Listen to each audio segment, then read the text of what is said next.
Hey guys, hey guys, welcome back to Mentorship CEO and welcome to 2020. No, 2022. Guys, welcome to 2022, and I'm gonna let you guys know what my outlook is when it comes to watches for me personally coming this year, and what I think you guys should look at when it comes to your watch collection and when you're looking to buy a watch for this coming 2022. Let's go. As well, in my opinion, I'm going into 2022 with the similar mindset that I've had since I got into watches, loving the vintage watches more than these modern watches. I'm, of course, still looking at watches as investment pieces, not so much as some of these serious, heavy hitting guys where they got a lot of money just to put into watches. I'm looking at real deals, real solid deals. A lot of people, they're trying to buy more assets, and of course they're looking at watches as assets because they really go up, 10%, 20%, and it's kind of crazy.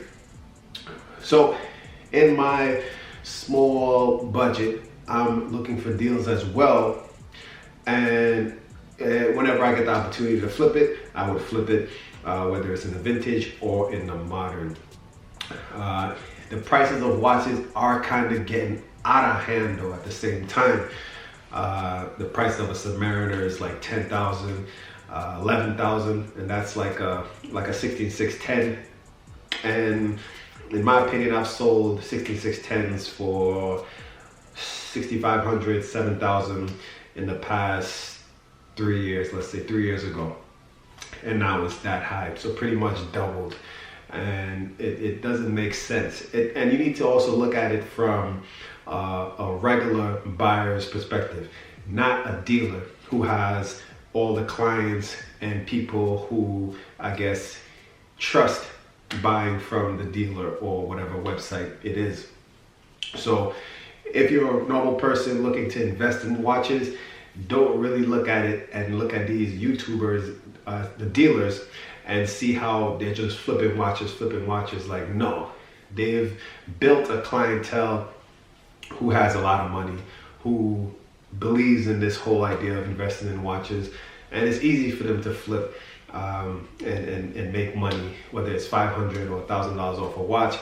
And some pieces, guys, they really make a killing on. So it's not just small margins. Some of the margins are really big on some of the pieces. So my perspective on a normal person who's just buying watches, you need to buy these watches and love the watch that you buy. Don't just buy a watch and think that, sure, if you get it at retail, some Rolex watches or AP or Patek, if you're lucky enough, yeah, you're good. But if you're buying from the gray market, from a dealer, you're not really, you're taking a risk, depending on the piece. Especially going into 2022, we don't really know where things are gonna go. Even the dealers, they don't really know. Of course, they're gonna mostly lean on the positive end of things and hope for the best. They're gonna be optimistic towards it. But at the end of the day, they don't know, because it's really the market, and the market is the clients and the people who are willing to pay a certain amount for a watch. When it comes to a point where, let's say Anthony from Timepiece Gentleman, he has a decent amount of clients. When it comes to a point where they're just like, okay, no, we're not going to be buying Patek at this price, or okay, these Richard Milles are going too high. We're gonna start, the prices are gonna start being reduced, and that's how it really is pretty much going to work.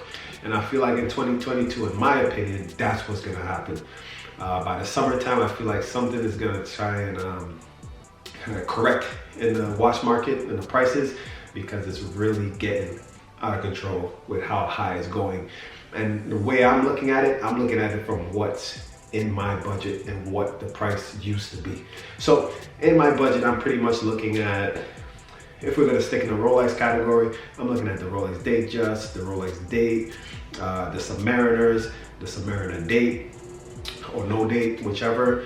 Some Daytonas, because like I said, some Daytonas are not as much in the popular side as some.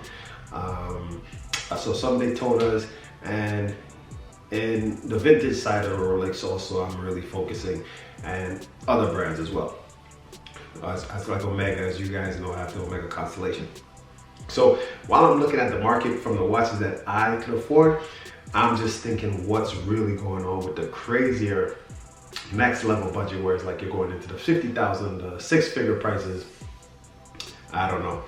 Sure, there's some ballers out there that's willing to really continue to push the prices up and buy and stimulate everything, but for me, it's affecting even the lower budget price watches. So hopefully, as I'm predicting, something starts to correct in 2022 around summertime, hopefully. And just like with the stock market, things are going really much on a downtrend. That's what's probably gonna happen, because I don't think the prices of these watches could continue to go up. The value is just not there. It just doesn't make any sense. And that's my outlook when it comes to 2022 and watches. I'm gonna continue to still look for deals, purchase pieces, show you guys whenever I get a chance to really make a video and let you guys see, and let you guys know my opinion on what comes out, and maybe react to some YouTubers watch content that you guys may like. Just let me know. Message me on Instagram, mentorship.ceo, and I'll react to whatever video you guys like. Guys, hit that like button, hit the subscribe button, and I'll see you guys in the next video.